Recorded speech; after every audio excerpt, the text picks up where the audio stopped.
एवढं प्रेम आहे की बसता उठता झोपता स्वप्नात सुद्धा मी दिसतो. त्यामुळे त्याच्यावर मी बोलत नाही, फक्त एवढंच सांगतो की मनसेने त्या भागातल्या विकासासाठी शिवसेनेला पाठिंबा दिलेला आहे. आणि यापूर्वी देखील लोकसभा आणि विधानसभेमध्ये मनसे आमच्यासोबत होती. त्यामुळे त्यांनी पाठिंबा दिलाय फक्त आणि फक्त डेव्हलपमेंटच्या मुद्द्यावर. आणि भारतीय जनता पक्ष आणि शिवसेनेची युती आहे, ही युती आजची नाहीये. आम्ही युतीमध्येच तिकडे महायुतीमध्येच सत्ता स्थापन करणार आहे. भारतीय जनता पक्ष, शिवसेना आणि आता मनसे जो आहे आमच्या विकासाच्या मुद्द्यावर आलेला आहे.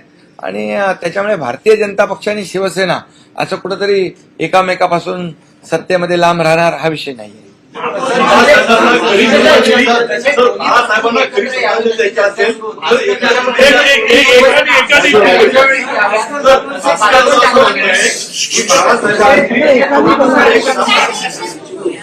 असं म्हणाले की बाळासाहेबांना खरी श्रद्धांजली द्यायची असेल ते एकनाथ शिंदेच्या शिवसेनेनी उद्धव ठाकरेंच्या शिवसेनेला पाठिंबा दिला पाहिजे आणि मराठी महापूर झाला पाहिजे.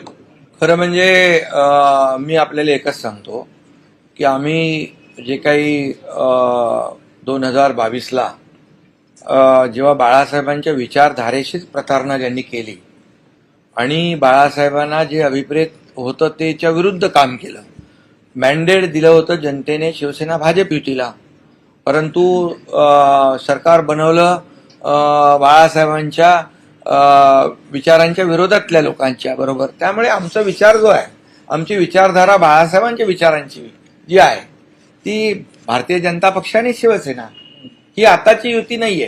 ही बाळासाहेब, अटलजी, अडवाणीजींच्या काळातली आहे. आता एनडीएचे आमचे प्रमुख आहेत प्रधानमंत्री नरेंद्र मोदीजी. आज एनडीए मध्ये आम्ही सोबत आहोत, महायुतीमध्ये सोबत आहोत. त्यामुळे विचारधारेबरोबर आम्ही जाणार. पण आता दोन ठाकरे बंधू एकत्र आहेत, त्यामुळे काय अडचण आहे का? असं प्रस्ताव तुला आला किंवा काही वेळ पडली? कुठला काय प्रस्ताव? आम्हाला कोणाच्या प्रस्तावाची गरज काय? इथे शिवसेना भाजप युतीचा महापौर महायुतीमध्ये होतोय मुंबईमध्ये.